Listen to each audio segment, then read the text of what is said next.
আজ দেখতে দেখতে 24 দিন কমপ্লিট, হাঁটা কমপ্লিট। এবার পিটি এক্সারসাইজ করব, দিয়ে বাড়ি যাব।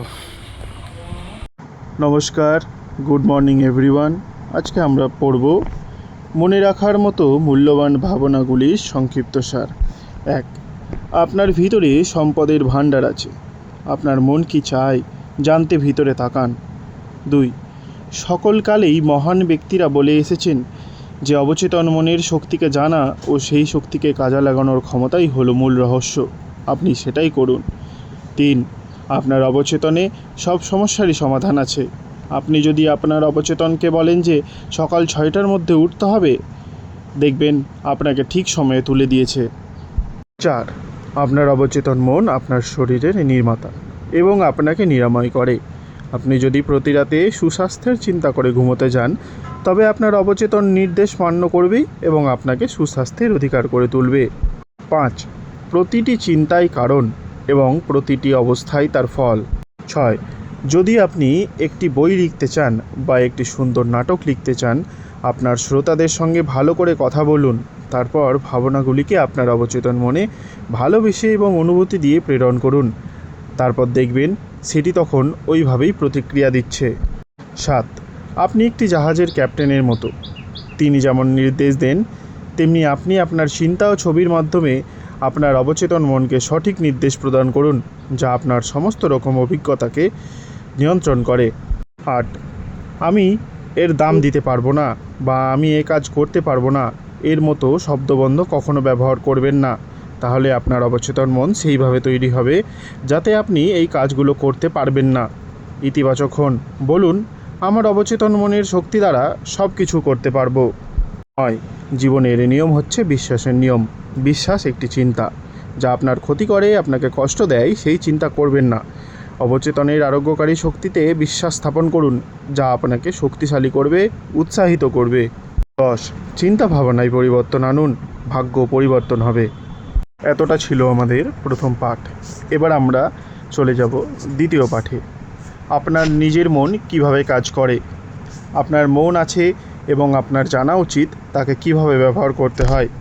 মনের দুটি স্তর, সচেতন বা বাহ্যিক স্তর এবং অবচেতন বা আত্মিক স্তর।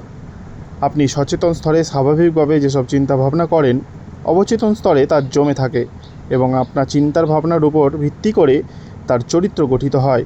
আপনার আবেগ ও সৃজনশীলতার ভিত্তি অবচেতন মন। যদি আপনি ভালো চিন্তা করেন, তবে যা কিছু ভালো তা আপনার সঙ্গে থাকবে, আর যদি মন্দ চিন্তা করেন, তবে খারাপ বিষয়গুলি আপনার পিছু ছাড়তে চাইবে না।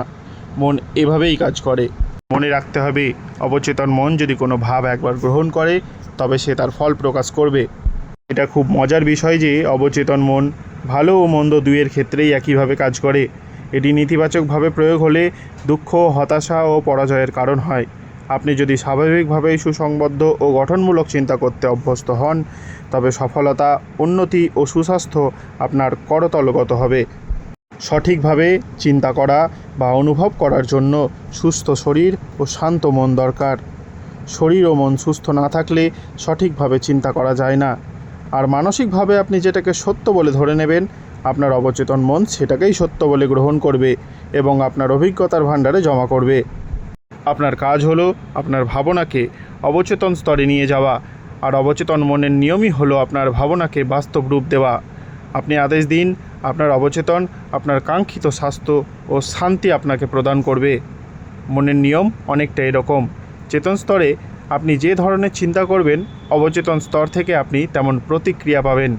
মনোবিদরা বলেন, আমরা যা চিন্তা করি বা দেখি তার ছবি আমাদের অবচেতন স্তরে জমা হয়, আর এই কাজটি চলতে থাকে সারা জীবন ধরে। আমাদের প্রত্যেক চিন্তা, প্রত্যেকই কার্যত সঞ্চিত থাকে। উপযুক্ত পরিবেশে তা প্রকাশিত হয়। প্রকৃতির নিয়মেই তা ঘটে। অনেক সময় দেখা যায় কোনো সমস্যার সমাধান এক মুহূর্তে হয়ে গেল, আবার অনেক সময় বহুদিনও লেগে যায়। তাই কবে ঘটবে তা জানা সাধ্যের অতীত। আজকের মতো এতটাই। আজকের পাঠে আমরা যা বুঝলাম, আমাদের মন ইতিবাচক ও নেতিবাচকের পার্থক্য করতে পারে না।